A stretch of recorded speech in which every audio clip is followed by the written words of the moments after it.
ನಾನು ಪೂಜಾ ರಾಜೇಶ್.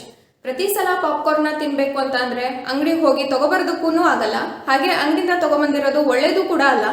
ಇದನ್ನು ನೀವು ಯಾವಾಗ ಬೇಕೋ ಆವಾಗ 5 ನಿಮಿಷದೊಳಗಡೆ ಮಾಡ್ಕೋಬೋದು. ಬನ್ನಿ ಪಾಪ್ಕಾರ್ನ್ನ ಮಾಡೋದು ಹೇಗೆ ಅಂತ ನೋಡೋಣ. ನಾನಿಲ್ಲಿ ಒಂದು ಕಡಾಯಿನ ಇಟ್ಕೊಳ್ತಾ ಇದ್ದೀನಿ, ಹೈ ಫ್ಲೇಮಲ್ಲೇ ಇಟ್ಕೊಂಡಿದ್ದೀನಿ.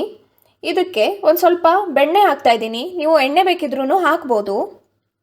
ಬೆಣ್ಣೆ ಸ್ವಲ್ಪ ಕರಗಬೇಕು ನೋಡಿ, ಈ ಥರ ಕರಗಬೇಕು. ಸ್ವಲ್ಪ ಕರಗಿದ ಮೇಲೆ ನಾನು ಇದಕ್ಕೆ ಸ್ವಲ್ಪ ಉಪ್ಪನ್ನು ಹಾಕ್ತಾಯಿದ್ದೀನಿ. ರುಚಿಗೆ ಎಷ್ಟು ಬೇಕು ಅಂತ ನೋಡಿಕೊಂಡು ಉಪ್ಪನ್ನು ಹಾಕಿ. ನಾನಿಲ್ಲಿ 1/4 ಚಮಚದಷ್ಟು ಉಪ್ಪನ್ನು ಹಾಕಿದ್ದೀನಿ. ಹಾಗೆ 1/4 ಕಪ್ಪಷ್ಟು ನಾನಿಲ್ಲಿ ಮೆಕ್ಕೆಜೋಳನ ಹಾಕ್ತಾಯಿದ್ದೀನಿ. ನೋಡಿ, ಈ ಥರ ಇರಬೇಕು. ಸ್ವಲ್ಪ ಗುಂಡ್ಗಿರತ್ತಲ್ವ, ಆ ಥರ ಜೋಳನೇ ತೊಗೊಳ್ಳಿ. ಇದನ್ನು ಹಾಕ್ತಾಯಿದ್ದೀನಿ. ಹೈ ಫ್ಲೇಮಲ್ಲೇ ಇಟ್ಕೊಂಡು ಇದನ್ನು ಚೆನ್ನಾಗಿ ಫ್ರೈ ಮಾಡ್ಕೋಬೇಕು. ಲೋ ಫ್ಲೇಮಲ್ಲಿ ಇಟ್ಕೊಂಡ್ರೆ ಸ್ವಲ್ಪ ಜಾಸ್ತಿ ಟೈಮ್ ಬೇಕಾಗತ್ತೆ, ಹೈ ಫ್ಲೇಮಲ್ಲಿ ಇಟ್ಕೊಂಡ್ರೆ ಬೇಗ ಆಗುತ್ತೆ. ನೋಡಿ, ಎಲ್ಲನೂ ಕ್ಲೀನಾಗಿ ಮಿಕ್ಸ್ ಮಾಡ್ತಾ ಇದ್ದೀನಿ. ಇದು ಸ್ವಲ್ಪ ಬಿಸಿ ಬರಬೇಕು, ಅದಕ್ಕೋಸ್ಕರ ಈ ಥರನೇ ಮಿಕ್ಸ್ ಮಾಡ್ತಾ ಇದ್ದೀನಿ.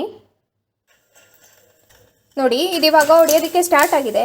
ಈ ಥರ ಹೊಡಿಬೇಕಿದ್ರೆ ಏನಾದರೂ ಮುಚ್ಚಬೇಕಾಗತ್ತೆ, ಪ್ಲೇಟ್ ಮುಚ್ಚಿದ್ರೂ ನಡೆಯುತ್ತೆ. ಹೈ ಫ್ಲೇಮಲ್ಲೇ ಇಟ್ಕೊಂಡು ಮಾಡಿ. ನೋಡಿ ಎಷ್ಟು ಚೆನ್ನಾಗಿ ಇದೆಲ್ಲ ಹೊಡ್ಕೊಳ್ತಾ ಇದೆ. ಇನ್ನೂ ಯಾರೆಲ್ಲ ನನ್ನ ಚಾನೆಲ್ಗೆ ಸಬ್ಸ್ಕ್ರೈಬ್ ಆಗಿಲ್ವೋ ದಯವಿಟ್ಟು ಸಬ್ಸ್ಕ್ರೈಬ್ ಆಗಿ, ಹಾಗೆ ಪಕ್ಕದಲ್ಲಿರೋ ಬೆಲ್ ಐಕನನ್ನು ಪ್ರೆಸ್ ಮಾಡಿ. ಅದರಿಂದ ನಾನು ಯಾವುದೇ ಹೊಸ ವಿಡಿಯೋ ಹಾಕಿದ್ರೂ ನಿಮಗೆ ನೋಟಿಫಿಕೇಷನ್ ಬರುತ್ತೆ. ಇದನ್ನು ನೀವು ಬೇಗ ಮಾಡ್ಕೋಬೋದು.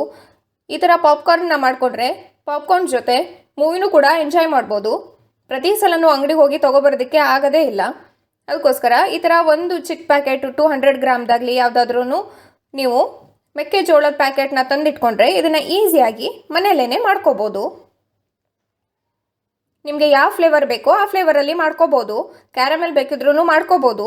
ನಿಮಗೆ ರೆಸಿಪಿ ಬೇಕು ಅಂತ ಅಂದರೆ ನನಗೆ ಕಮೆಂಟ್ ಸೆಕ್ಷನಲ್ಲಿ ತಿಳಿಸಿ. ನೋಡಿ, ರುಚಿಯಾಗಿರೋಂಥ ಪಾಪ್ಕಾರ್ನ್ ರೆಡಿ ಆಯಿತು.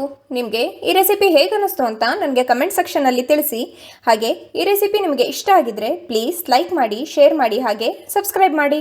ನನ್ನ ಮುಂದಿನ ವಿಡಿಯೋದಲ್ಲಿ ಸಿಗ್ತೀನಿ. ಅಲ್ಲಿ ತನಕ ನಮಸ್ಕಾರ.